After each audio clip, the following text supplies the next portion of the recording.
정부는 수급자분이 중위소득 15% 이상의 금액을 1년에 6번 이상 받으면 수급자분에게 정기적인 소득이 있다고 봐요. 그럼 돈을 5번까지만 받는 대신 한 번에 많이씩 받아야겠다 하고 생각할 수도 있을 거예요. 그런데 정부는 돈을 받는 횟수가 적다고 하더라도 1년 동안 받은 금액을 다 더한 금액이 기준금액 이상이면 이것도 소득으로 잡아요. 그 기준이 기준중위소득 50%인데요. 이것도 기준중위소득 15% 차감을 적용해서 계산하거든요.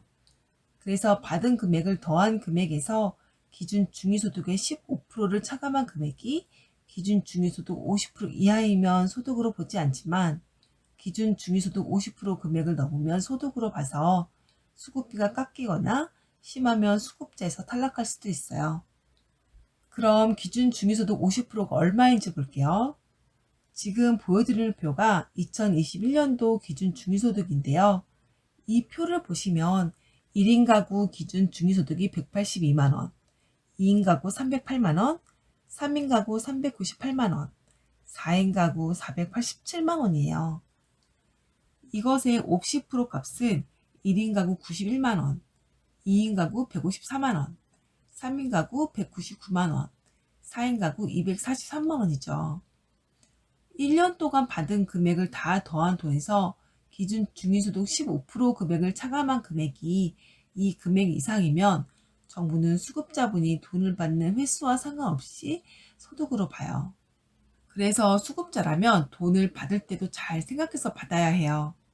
그냥 아무 생각 없이 누가 준다고 하니까 그냥 받자 했다가는 수급자에서 탈락할 수도 있거든요. 그럼 돈을 안 받으니만 못하는 상황이 될 수도 있어요. 이것도 어려운 내용이니까 제가 예를 들어 볼게요.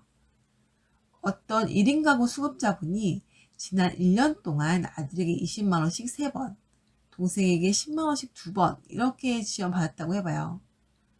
그럼 1년에 5번 받았고 총 80만원을 받았어요.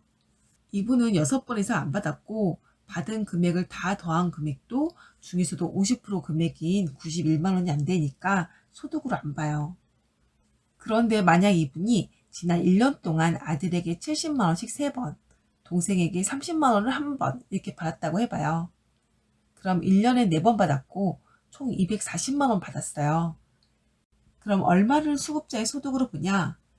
먼저 아들이 준 70만원에서 기준 중위소득 15% 금액인 27만 4,175원을 빼요. 그럼 42만 5,825원이 남죠. 이 금액을 아들이 3번 줬으니까 아들이 준 돈에서 127만 7,475원만 소득으로 반영해요. 그 다음 동생이 준 돈 30만원을 볼게요. 동생이 준 돈 30만원에서 기준 중위소득 15% 금액인 27만 4,175원을 빼면 25,825원이 남는데 이 금액만 소득으로 봐요. 그래서 이 수급자분은 아들의 소득 반영 금액 127만 7,475원과 동생의 소득 반영 금액 25,825원을 더한 130만 3,300원을 1년 소득으로 보는데요. 이 금액이 기준 중위소득 50% 금액인 91만원을 넘으니까 소득으로 보겠죠. 그래서 130만 3,300원 나누기 12개월을 한 32,448원을 매월 소득으로 봐요. 뭔가 좀 복잡한데요. 돈을 받은 횟수가 6번 미만이고 받은 돈을 다 더한 금액에서 기준 중위소득 15%를 차감한 금액이 중위소득 50% 이하이면 소득으로 보지 않는다는 거예요. 돈을 받은 횟수가 6번 이상이지만 그 금액이 기준 중위소득 15%를 넘지 않으면 그것 또한 소득으로 보지 않죠. 이건 여담인데요. 전 사회복지기관에서 일하는 사회복지사예요. 제가 근무하는 곳에는 수급자를 매달 후원하고 싶어하는 후원자님들이 계세요. 전 후원자님들이 원하는 분을 후원할 수 있도록 하기 위해서 추천서도 쓰고 그러는데요. 몇몇 후원자님들은 자신이 후원하는 수급자분이 생일을 맞았거나 명절처럼 특별한 날이면 혹은 후원하는 가정의 자녀가 입학하거나 졸업을 하면 매달 후원해 주시는 것에 더해서 더 많은 금액을 후원해 주시기도 해요. 수급자분의 생계급여가 많지 않다 보니까 이렇게 후원해 주시겠다고 하는데요. 정부의 이런 제도 때문에 후원자님께 후원 금액을 줄이라고 하거나 차라리 선물로 후원을 해주시라고 말씀드릴 때가 있어요. 반대로 후원금을 받는 수급자분들이 일부러 후원을 해주지 말라는 경우도 있고요. 특히 자신의 소득 인정액이 수급비 기준 경계에 있는 분들은 잘못하다가 수급자에서 탈락할 수도 있어서 더 그러는데요.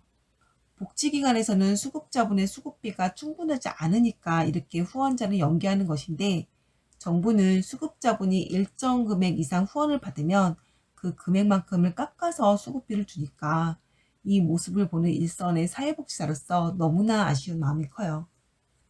오늘은 수급자가 비정기적으로 받는 돈은 얼마까지 받아도 되는지에 대해서 말씀드렸어요.